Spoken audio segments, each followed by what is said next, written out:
Então a gente vê que a motivação do coração das pessoas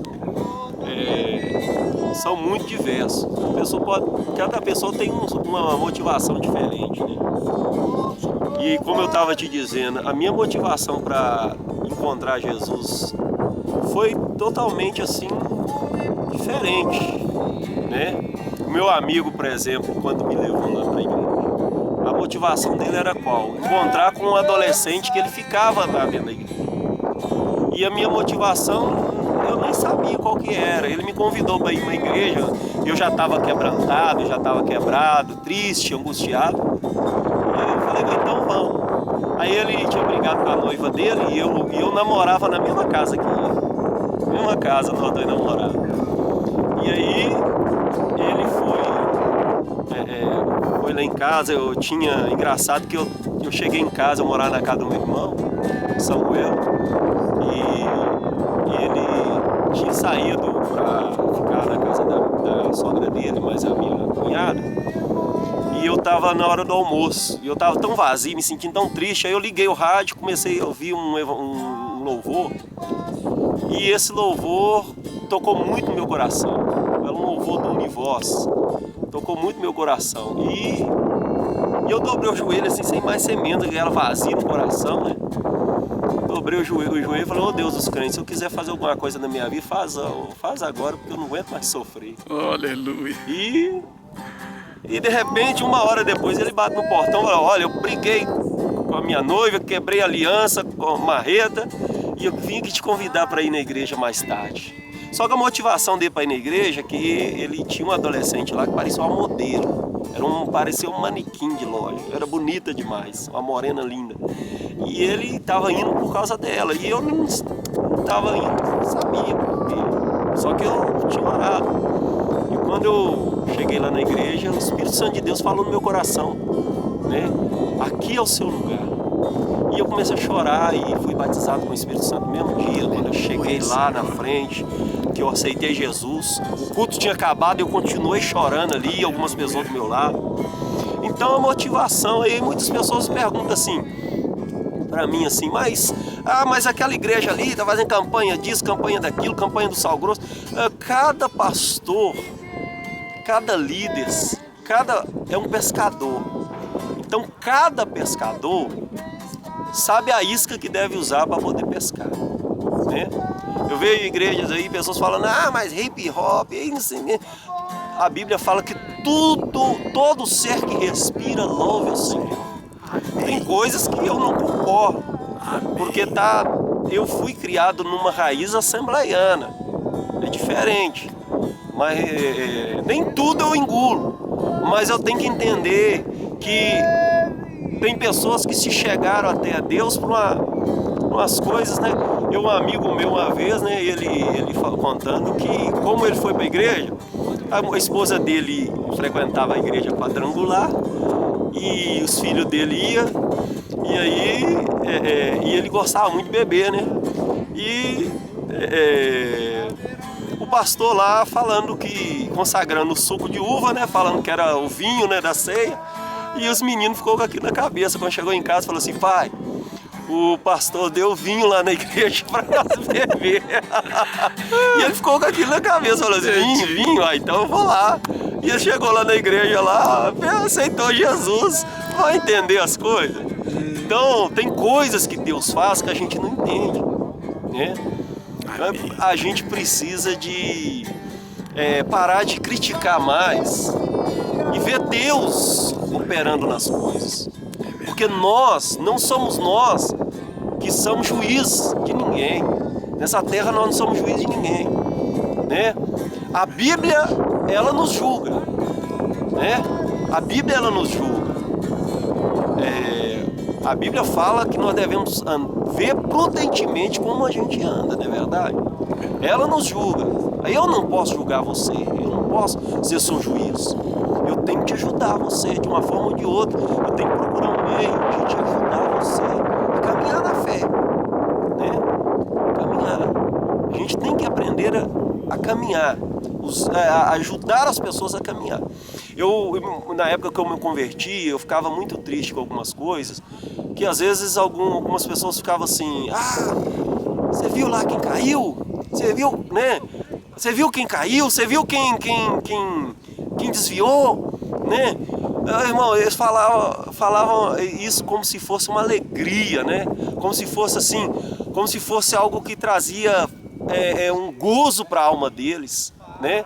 E eu sentia tristeza daquilo, que eu falava assim, gente, o povo tá, né, contando como se estivesse contando uma bênção. Você já reparou, gente que conta, como se estivesse recebendo uma bênção, né? Fulano caiu, né? Mas a gente tem que alegrar com aqueles que se levantam. Uma vez um irmão falou assim, um jovem virou para mim e falou assim, eu vou sair da igreja. E ele contou as razões por que ele queria sair da igreja, né? E eu falei, então eu vou sair também, porque eu também peco, né? Eu também peco. A diferença que eu não vivo para o pecado. A gente não vive para o pecado. Mas a gente não é aquele pecador. A Bíblia fala que a gente não vive na prática do pecado, né? O pecado, a gente peca, mas o pecado não traz prazer para a gente. A gente não tem prazer de pecar. Então a gente se arrepende, a gente tem que se arrepender dos nossos pecados, né? Principalmente, eu estou sendo trabalhado por Deus, nós estamos sendo trabalhados. Não existe ninguém perfeito. Perfeição, ninguém alcançou a perfeição. Ninguém alcançou o estado da perfeição. Nós somos falhos. E eu estava aqui agora há pouco, nós estávamos orando aqui, Deus tocou no meu coração, que orasse para que as pessoas tivessem mais temor a Deus. A gente tem que buscar mais temor. Porque quando a gente busca mais temor a Deus, a gente busca ser mais temoroso, né? A gente não olha para a mulher do próximo desejando ela. Quando a gente tem mais temor a Deus, a gente não cobiça o que é do próximo, a mulher do próximo. Quando a gente tem mais temor a Deus, a gente tem cuidado naquilo que a gente vai fazer. Então a gente tem que buscar o temor. É isso que a gente tem que buscar. Buscar temor, ter temor. Temor é ter aquele respeito com Deus, né? A gente sempre ouve as pessoas da antiga falar, olha, quando meu pai, na época dos meus pais, eu não podia nem, quando estava conversando, eu não podia nem ficar na sala, né? Por quê? Porque tinham um respeito, um temor. Alguns tinham medo, né? Quando eu morava no Rio de Janeiro, por exemplo, um dos amigos nossos que foi conosco para lá, ele se enveredou para o lado do Comando Vermelho, foi iludido pelo Comando Vermelho. Aí ele foi para o Comando Vermelho e sempre ele ia lá em casa aí, com aquelas granadas amarradas no pescoço, com um fuzil, com metralhadora R15, e até alguns lá ficavam assim, deixa eu pegar, deixa eu tirar foto, tirava foto, e pegava, e fazia pose, como se... E aí eu olhei e falei um dia para ele, falei, seu Rangel, essa arma aí que você está carregando, ela impõe medo. As pessoas, elas te respeitam por medo. Aí eu peguei a Bíblia e falei assim, olha, agora essa aqui, aleluia, Pai, essa aqui, glória a Deus, ela te dá respeito. Aonde que você entrar, as pessoas vão te olhar com respeito, não com medo. Não com medo, com respeito. Ele baixou a cabeça pensativo, mas infelizmente ele veio para cá, tirou onda fez parte do Comando Vermelho, saiu de lá corrido, chegou aqui, eles penduraram ele na árvore e fizeram ele de tiro ao alvo, né? Então, nós temos que buscar o temor do Senhor. A Bíblia fala em Provérbios que o temor do Senhor é o princípio da sabedoria. Aleluia. Buscar temor, né? Que os irmãos que estão vendo esse vídeo possam ter mais temor, possam buscar mais temor a Deus, né? buscar mais alegria do Senhor na sua vida. Eu estou aqui nesse monte, nós estamos aqui gravando esse vídeo, não é para aparecer, nós estamos aqui trocando experiência para você crescer na graça, para você crescer no Senhor. Eu sou fonte de bênção. Não teria graça se eu ser fonte de bênção só para mim. Eu tenho que ser fonte de bênção para mim e para você. O que Jesus disse? Jesus disse: eu vim para que tenham vida, e vida completa. Aleluia. Vida em abundância. Quer dizer, eu tenho vida para mim e para dar, para distribuir, Glória a Deus. para dar para quem precisa de vida. Nós somos mensageiros de vida. Somos mensageiros do Evangelho. O que o Evangelho é? O Evangelho é boas notícias de paz, boas novas, levar as boas notícias. Você está na fila de um banco, as pessoas ficam assim: o feijão subiu. Você, glória a Deus. Eu quero te... Aí a pessoa vai ficar assustada e fala: mas por que glória a Deus? Eu falo: porque um dia eu também vou subir. Daqui a pouco eu estou subindo. O arroz subiu, glória a Deus. Aleluia. Porque um dia eu estou subindo. Maravilha, né? Mas assim, Maravilha. o rapaz, o negócio tá feio. Fala assim: é, rapaz, mas Jesus está aí. Jesus está aí para nos tirar desse negócio feio aí, dar nova vida para nós, mudar a situação. Nós somos pregoeiros da boa notícia. Só que nós ficamos, às vezes, nos apegando às notícias desse mundo. Esse mundo, se você liga o jornal, né? 99% das notícias do jornal é o quê? Só notícia ruim. Só notícia ruim. Aí você fica prostrado lá na frente do jornal e fica assim: que isso? Aí você absorve aquela coisa ali e fica assim: o negócio tá feio. Aí não ora mais, não jejua mais, não busca mais. É um prato cheio pro diabo, prato cheio pro demônio. E uma coisa, meu irmão, que eu acho interessante, que nós somos pregoeiros da boa notícia. Quando alguém te traz uma má notícia, você fala assim: mas Jesus é maravilhoso. Aleluia. E ele está na minha vida. Eu conheço um rapaz que era tão amargurado na vida dele, tão amargurado que não dava bom dia para ninguém. Aí um dia ele aceitou Jesus. Ele saiu abraçando até os cachorros que estavam na rua. Aqueles cachorros sarnetos.